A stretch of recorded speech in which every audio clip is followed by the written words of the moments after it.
ស្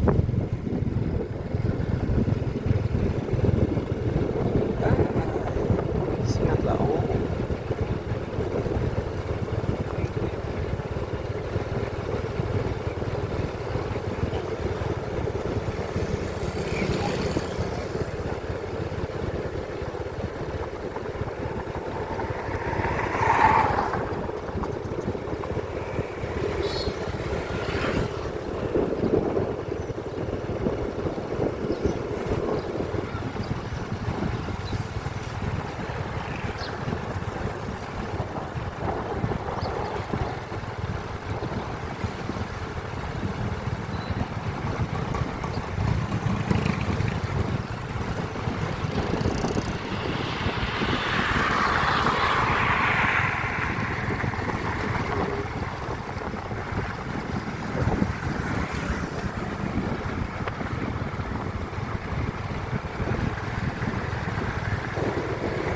ជាថាផ្លូវនេះកាលពីមុន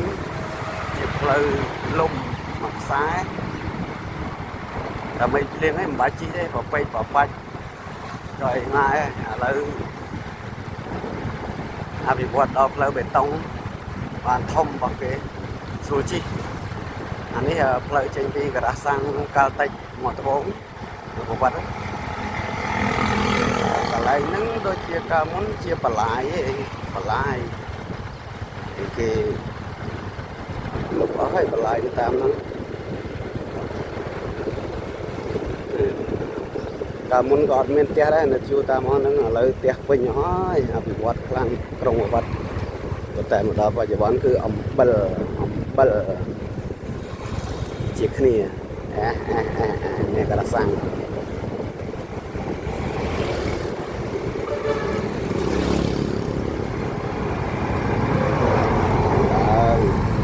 ផ្លូវជាតិ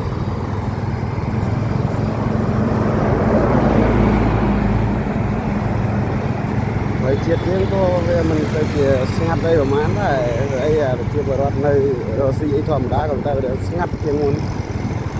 បាត់អស់ប្រហែលជានៅហើយ30% 30 ទៅ 40% ប៉ុណ្ណឹងអស់ហើយមើលទៅអស់ហើយវាសល់តែសំណង់អាគារពោះខ្លះកំពុងតែធ្វើខ្លះធ្វើរួចរាល់ខ្លះមិនទាន់រួចរាល់ហើយឈរចោលអញ្ចឹងទៅជីវិតឃើញទេ